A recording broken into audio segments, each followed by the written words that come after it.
Buenas tardes, el día de hoy vamos a trabajar con lo que es la lectura e interpretación de diagramas de control de motores eléctricos trifásicos, ¿verdad? Bajo la norma IEC. Vamos a tomar como ejemplo lo que es el esquema de control o el diagrama de control del arranque directo de motores trifásicos, así como el inversor de giro, el circuito o el diagrama para inversor de giro. Entonces vamos a trabajar con lo que es la lectura e interpretación de diagramas de control de motores, basándonos principalmente en lo que es la norma IEC. Lo que es la simbología para los diagramas eléctricos, ¿verdad? Pueden ser representados a través de la norma NEMA o la norma IEC.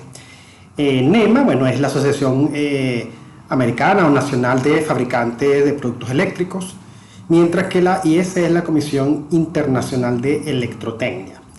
La NEMA aplica principalmente en los Estados Unidos, en Norteamérica, y la IEC aplica principalmente en los países europeos, ¿verdad? Eso no quiere decir que no haya otras variantes para hacer la simbología, sino que simplemente estos son los dos principales. Aquí les muestro un extracto, ¿verdad? Un extracto de lo que es la simbología bajo normas europeas y normas norteamericana. Por ejemplo, tenemos lo que es el contacto normalmente abierto, representado para los circuitos de potencia y para el circuito de control. Por eso que aparecen dos allí. Eso es para las normas europeas y también lo tenemos para las normas norteamericanas. Luego tenemos el contacto normalmente cerrado, de igual manera, circuito de potencia, circuito de control, ambas normativas. El contacto temporizado al accionamiento. Cuando hablamos de temporizado al accionamiento, significa que una vez que se alimenta la bobina del relé o contactor correspondiente, el contacto no cambia de estado, sino después de que ha transcurrido ese tiempo de temporización al accionamiento. Y por otra parte tenemos el contacto al desaccionamiento, es que cuando yo le quito la energía a la bobina de relé o contactor, el contacto correspondiente cambiará de estado una vez que transcurra ese tiempo de temporización. Entonces ahí tenemos los correspondientes símbolos para la norma europea: contacto temporizado al accionamiento, norma norteamericana, y contacto temporizado al desaccionamiento, norma europea, normas norteamericanas. Luego tenemos el símbolo para protección de cortocircuito, específicamente para fusibles, norma europea, y la correspondiente norma norteamericana. El relé de protección, ya sea un relé térmico o un relé magnético, ¿verdad? Con respecto a la norma europea, y con respecto a la norma de Estados Unidos, este es el símbolo para relé de protección. En cuanto a las bobinas de alimentación o las bobinas de excitación de los relés contactores, la norma europea se representa con un rectángulo y los terminales se identifican como A1 y A2. Y la norma europea, la bobina se representa con un círculo y sus terminales con las letras A y B. Luego tenemos los seccionadores, ¿verdad? Norma europea, un seccionador sin protección de cortocircuito, y aquí tenemos un seccionador con fusibles. Y la misma función, pero bajo la norma norteamericana: seccionador simple, seccionador con fusible. Luego tenemos los disyuntores o interruptores automáticos. Este es el símbolo bajo la norma europea, similar al seccionador, pero cambia uno de los terminales, tiene una X. Y con respecto a la norma europea tenemos el disyuntor magnético y el disyuntor magnetotérmico. Y los motores, bueno, está representada en un círculo en ambos casos, pero para la norma europea debe incluir el símbolo de corriente alterna y el número de fases, además de la letra M mayúscula. Y bueno, los terminales de conexión. Eso es un pequeño extracto de lo que es esa normativa. Esta información está en un archivo que se llama telesquemario. Luego tenemos, quería presentarles lo que son los elementos que conforman el diagrama de potencia para alimentar el motor trifásico. Comienza con la alimentación eléctrica, ¿verdad? Luego viene el medio de conexión, que sería el seccionador, ya sea bueno, en este caso, como está separado de la protección de cortocircuito, simplemente el seccionador. Luego la protección contra cortocircuito, que podría ser fusibles o disyuntores magnéticos. el dispositivo de control, que es el contactor, y la protección contra sobrecarga justo antes del motor. La protección contra sobrecarga es el relé térmico. Esto es en forma de diagrama de bloque, pero pudiéramos verlo también de esta manera. Allí está con una simbología NEMA, ¿verdad? Tenemos en la línea trifásica, la alimentación trifásica, pasa por el seccionador, con correspondiente imagen de un elemento físico, los fusibles, ¿verdad? Protección contra el cortocircuito, el símbolo para contactor tripolar, la imagen del elemento físico, el relé de sobrecarga, ¿verdad? El dispositivo de protección de sobrecarga con su imagen de elemento físico y el motor. Entonces así estaría distribuido esos elementos que conforman el circuito de potencia del motor bajo la norma NEMA. Pero también lo podemos ver bajo la norma IEC, la tenemos acá, en el lado izquierdo. Bueno, en el lado derecho está la imagen de la lámina anterior, del lado derecho está lo que es el diagrama de potencia de alimentación del motor bajo la norma IEC. Por aquí comienza entonces la línea de alimentación, L1, L2, L3, ¿verdad? Luego tiene el seccionador con fusible, protección de cortocircuito, el contactor y lo que es el relé de sobrecarga, la protección contra sobrecarga, o relé térmico, perdón. Y los terminales U, V, W de alimentación al motor trifásico, ¿de acuerdo? En ambos casos se presentan la misma tipo de elementos funcionales, lo que cambia es la forma de representarlo dependiendo de la simbología que se esté considerando. Ahora vamos a partir de aquí a trabajar solo con la norma IEC, y este esquema, este diagrama de potencia puede tener ciertas variantes. Vamos a ver. Una primera variante, ¿verdad? Bueno, en el lado izquierdo tengo el esquema de la lámina anterior, y del lado derecho tengo un nuevo esquema donde se representa esa variante. Lo que es el motor, el símbolo del motor es el mismo, el símbolo del relé térmico se mantiene, el símbolo del contactor se mantiene, y lo que cambia es la parte del seccionador con protección de cortocircuito. Del lado izquierdo tengo protección contra cortocircuito fusibles, y del lado derecho es protección contra cortocircuito pero disyuntor magnético. Esa es la primera diferencia. Vea que ambos se llaman QSU1 porque es la función del elemento dentro del esquema. Lo que cambia es la simbología dependiendo de qué tipo de protección se utiliza. Pudiera haber una tercera variante, la vamos a ver a continuación, ¿verdad? Las dos primeras, las que ya mencioné. Y la tercera variante corresponde a utilizar un dispositivo que se llama disyuntor motor, que es un elemento que contiene la función contra sobrecarga, de protección contra sobrecarga, y la función de protección contra cortocircuito en un mismo elemento. ¿De acuerdo? Entonces sería el disyuntor motor más el contactor, y luego viene el motor. Esa es la diferencia. Entonces las tres variantes que pudiéramos tener de esquema de potencia para alimentar el motor trifásico. Vamos a continuar con este mismo esquema de arranque directo, ¿verdad? Lo tengo allí. La alimentación trifásica, el neutro allí, en caso de que se requiera. Tenemos allí entonces el seccionador y protección contra cortocircuito basado en fusibles, llamado QSU1.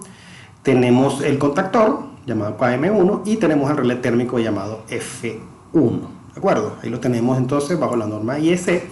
Y en estos tres elementos, ¿cuál es la función del contactor? Ya sabemos que QSU1, protección contra cortocircuito, F1, protección contra sobrecarga.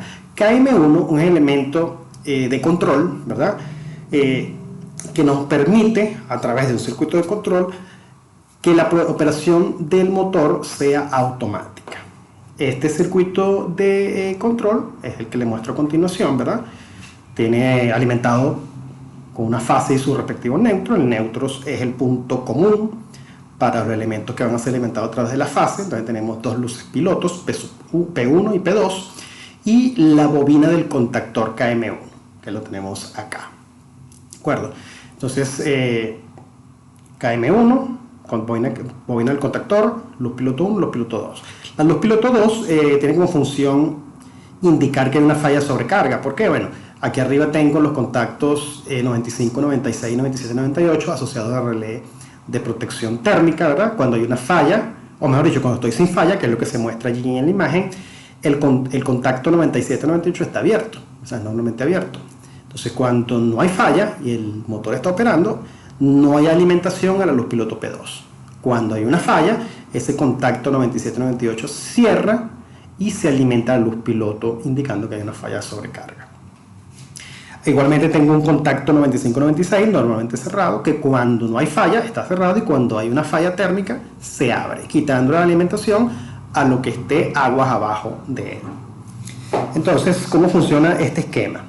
Supongamos que no hay falla de sobrecarga ni de cortocircuito, ¿verdad? Por lo tanto Q1 está cerrado, F1 está operativo sin falla y KM1 está abierto. Entonces, para arrancar esto necesito pulsadores. Aquí tengo un pulsador S1 y un pulsador S2. El pulsador S1 es un pulsador normalmente cerrado y S2 es un pulsador normalmente abierto. Cuando se presiona S2, la fase que viene por acá arriba llega al terminal A1 de la bobina de KM1. Eso hace que se alimente dicha bobina y los contactos asociados a esa bobina cambian de estado, es decir, los que son cerrados se abren y los que son abiertos se cierran. En este esquema tenemos solamente contactos abiertos o normalmente abiertos asociados a KM1. Tengo este de acá, identificado como 1314, ¿verdad? Ese contacto cerraría cuando se alimenta la bobina y cerrarían estos tres que están acá. En lo que cierran estos tres, que son los contactos de potencia, la alimentación llega al motor y bueno, y comienza la operación del motor. El pulsador, como su nombre indica, es un elemento que yo lo doy un pulso. Cuando le quito la presión, se abre nuevamente ese contacto. Pero, como al pulsarlo alimenté la bobina, se cerró este contacto 1314 de KM1 y ahora la alimentación vendrá por allí, independientemente de si yo presiono, mantengo presionado o no el pulsador S2. ¿De acuerdo?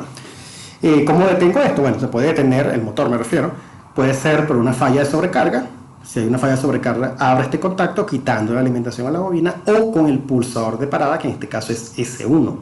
Cuando presiono el pulsador de parada S1, se abre este contacto quitándole la alimentación a la bobina. Cuando le quito la alimentación a la bobina, entonces los contactos asociados a KM1 cambian de estado. En este caso tengo solamente contactos normalmente abiertos que estaban cerrados porque estaba alimentada la bobina. Cuando le quito, desenergizo la bobina, esos contactos se abren.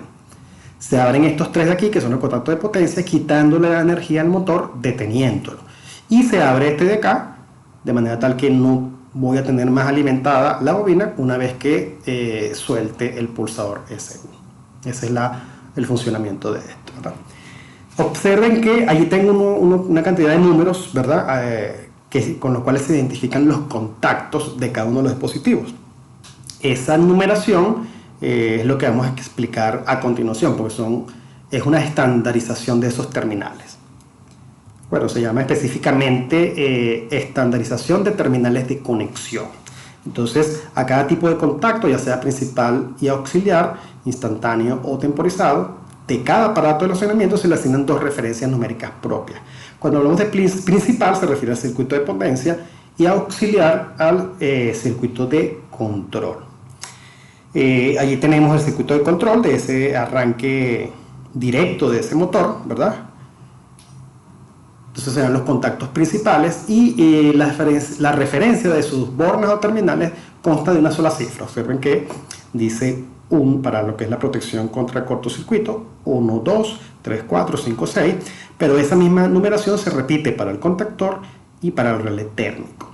Eso significa que cuando los elementos, los dispositivos son tripolares, como este caso, la numeración va de 1 al 6, y cuando sean tetrapolares va del 1 al 8. En este caso, repito, son tripolares y por eso es que aparece la numeración del 1 al 6. 1, 2, 3, 4, 5, 6 para los tres dispositivos. El dígito impar estará en la parte superior y el par en la parte inferior. ¿De acuerdo? Eso sería con respecto a los contactos principales. Con respecto a los contactos auxiliares que están referidos al diagrama de control, ¿verdad? Ellos constan de dos dígitos. Un dígito de las unidades y un dígito de las decenas. Por ejemplo, para el caso de F1, que es el primero que podemos ver allí, tengo dos contactos. Uno normalmente cerrado, identificado como 95-96, y uno normalmente abierto, identificado como 97 y 98. Si vemos el normalmente cerrado, en la parte superior tiene dígito 95. Ese 95, el 9 sería el dígito de las decenas y el 5 sería el dígito de las unidades. Bueno, entonces cada una de ellas tiene un significado. Con respecto a las cifras de las unidades, serían llamadas también cifras en la función, entonces indican la función de ese contacto auxiliar. Entonces, por ejemplo, si esos dígitos fuesen 1 y 2, sería un contacto normalmente cerrado. Si el dígito fuesen 3 y 4, sería un contacto normalmente abierto. 5 y 6 representa un contacto de apertura de funcionamiento especial, ¿verdad? Por ejemplo, temporizado, de calado, de paso o de disparo térmico. Y 7 y 8 también tiene esa misma definición. Contacto de cierre de funcionamiento especial, temporizado, de calado, de paso, de disparo en un relé de prealarma. Entonces vamos a ver en el esquema. En el relé térmico, entonces los dígitos de las unidades son 5 y 6 para el normalmente cerrado y 7 y 8 para el normalmente abierto, tal como lo indica el párrafo previo. Para el caso de S1, que es un pulsador con un contacto normalmente cerrado, debería ser 1 y 2, tal como lo indica allí, 1 y 2 contacto normalmente cerrado, y efectivamente es así. Para el caso de S2, que son dos contactos, es un contacto normalmente abierto, tal como lo indica la norma, es 3 y 4. Y aquí dice 3 y 4, efectivamente. Y bueno, el contacto abierto asociado a la bobina KM1 también 3 y 4. Bueno, entonces cumple perfectamente lo que indica la normativa.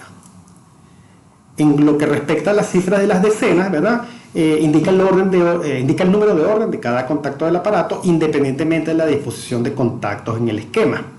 Y el dígito 9 o el 0 en caso de ser necesario queda reservado para los contactos auxiliares de los relés de protección contra sobrecarga, tal como lo tenemos allí para el relé térmico F1. El contacto cerrado tiene el 9 en la decena, 95, 96, 97 y 98.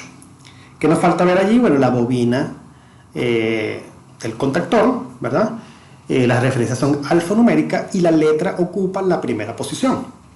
Entonces la bobina de control de un contactor sería A1 y A2. Pero hay casos en los cuales la bobina, la bobina cuenta con dos devanados, ¿verdad? Y podría ser entonces A1 y A2 y la otra sería V1 y V2. Entonces, como un resumen, tenemos que los contactos principales, si estamos hablando de tripolares, la numeración será 1, 2, 3, 4, 5, 6, comenzando a contar de arriba hacia abajo y luego de izquierda a derecha. Números impares en la parte superior, números pares en la parte inferior. Luego tenemos los contactos auxiliares, si son normalmente cerrados, la unidad debe ser 1, 2, si es normalmente abierto, la unidad debe ser 3, 4. Esto es totalmente estandarizado y así se van a conseguir, tanto en los diagramas como en los dispositivos físicos. Cuando yo agarro un dispositivo físico, ya sea un contactor, un relé térmico, etcétera, etcétera, van a tener también impresa esta nomenclatura. Luego tengo aquí los contactos, en estos casos son contactos temporizados, el normalmente cerrado tiene como unidades 5 y 6 y el normalmente abierto tiene como unidades 7 y 8. Y luego tenemos lo de la bobina que acabamos de mencionar, para una bobina, para una bobina de un devanado y para una bobina de dos devanados. Entonces, este es un resumen de lo que es la nomenclatura utilizada en los diagramas de control de motores trifásicos bajo la norma IEC. Vamos ahora a ver un nuevo diagrama de control, en este caso sería el diagrama o el esquema para la inversión del sentido de giro del motor trifásico, para que veamos entonces cómo funciona y podemos repasar esta nomenclatura. Entonces, el inversor de giro o el inversor de sentido de giro es un esquema que nos permite efectivamente, tal como el nombre indica, que un motor eléctrico pueda moverse en ambas direcciones, o en una dirección o en otra dirección.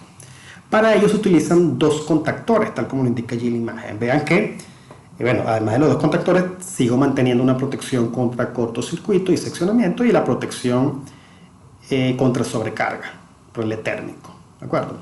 Lo que va a cambiar entonces es la parte de los contactores. En vez de tener un solo contactor, voy a tener dos contactores. Un contactor es para un sentido de giro y el otro contactor es para el otro sentido de giro.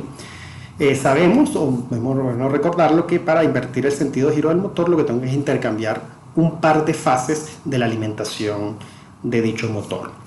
Entonces, en este caso, vean que la fase 1 llega al terminal U1 del motor, la fase 2 llega al terminal V1 y la fase 3 llega al terminal W1.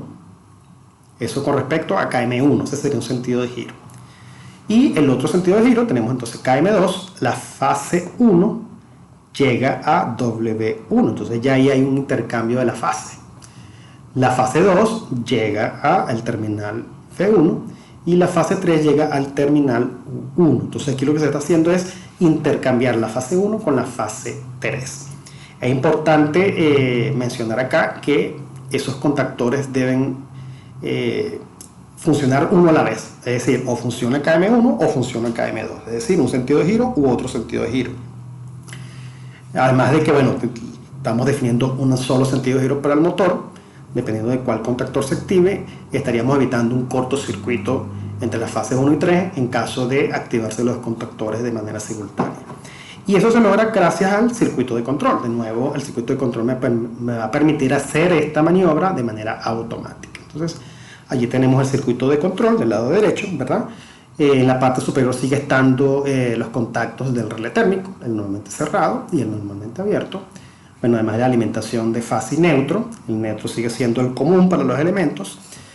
Puede tener ahora tres luces pilotos. Una luz pilotos para un sentido de giro, en este caso al asociado a KM1, una luz piloto P2 asociado al otro sentido de giro, que me lo proporciona el contactor KM2, y la luz piloto que indica una falla térmica, una falla de sobrecarga.